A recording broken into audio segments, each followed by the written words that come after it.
जालन्यात जिल्हा परिषद निवडणुकीत रावसाहेब दानवेंना धक्का बसलाय। शिवसेना, राष्ट्रवादी आणि काँग्रेस एकत्र येणार असल्याची माहिती मिळते।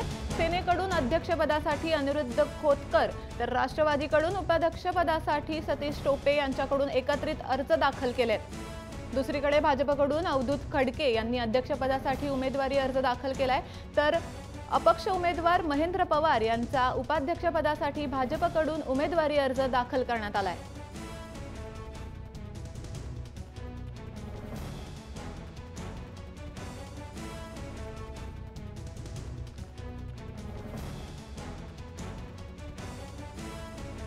आपले प्रतिनिधी माधव सावरगावे आपल्या सोबत आहेत। सेनेचा पलटवार इकडे दिसून येतोय। जालन्यामध्ये रावसाहेब दानवेंना मोठा धक्का बसला, याबद्दल काय अधिक माहिती द्याल?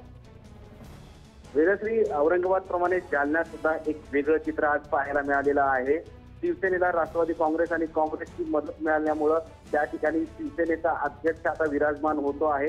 थोड्याच वेळात सभागृहामध्ये त्याच्यावर मतदान होईल, मात्र ही संख्या शिवसेनेकडे राष्ट्रवादी काँग्रेस आणि काँग्रेसची जमा झाली आहे। त्यावरून अर्जुन खोतकर यांचे बंधू आता त्या ठिकाणी अध्यक्षपदावर विराजमान होत आहेत, तर सतीश टोपे हे जे राष्ट्रवादी काँग्रेसचे उमेदवार होते ते आता उपाध्यक्षपदी विराजमान होत आहेत। दुसरीकडे बघितलं तर भारतीय जनता पार्टीची खूप मोठी अपेक्षा जालना जिल्हा अध्यक्षपदावर होती। बबनराव लोणीकर यांचे पुत्र राहुल लोणीकर यांनी सुद्धा त्याचा अर्ज दाखल केलेला होता, मात्र भारतीय जनता पार्टीला मोठी झुंज या निवडणुकीमध्ये करावी लागली। सदस्य संख्या जमवण्याचा प्रयत्न त्यांचा जोरात होता। इतकंच नाही तर भाजपाच्या सगळ्याच नेत्यांकडून शिवसेनेच्या नेत्यांकडे विचारणा करण्यात आली होती, त्याचे प्रस्ताव सुद्धा देण्यात आले होते, मात्र शिवसेनेच्या नेत्यांनी ते सगळे प्रस्ताव फेटाळलेले आहेत आणि सरळपणे राष्ट्रवादी काँग्रेसची मदत घेऊन आता सत्ता स्थापन करण्याच्या मार्गात आहेत। जवळपास सगळी चित्र आता बदललेली आहेत।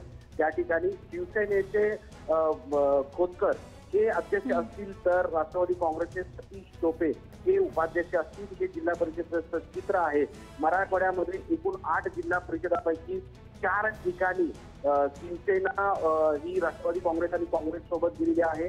औरंगाबादमध्ये थोड्याच वेळात असं चित्र दिसणार आहे, कारण आता थोड्या वेळापूर्वी शिवसेनेच्या उमेदवार देवयानी पाटील यांनी आपला अर्ज दाखल केला। अर्ज दाखल करत असताना काँग्रेसचे नेते बरोबर होते, तर जालन्यामध्ये तेच आणि हिंगोलीमध्ये आपण चित्र पाहतोय।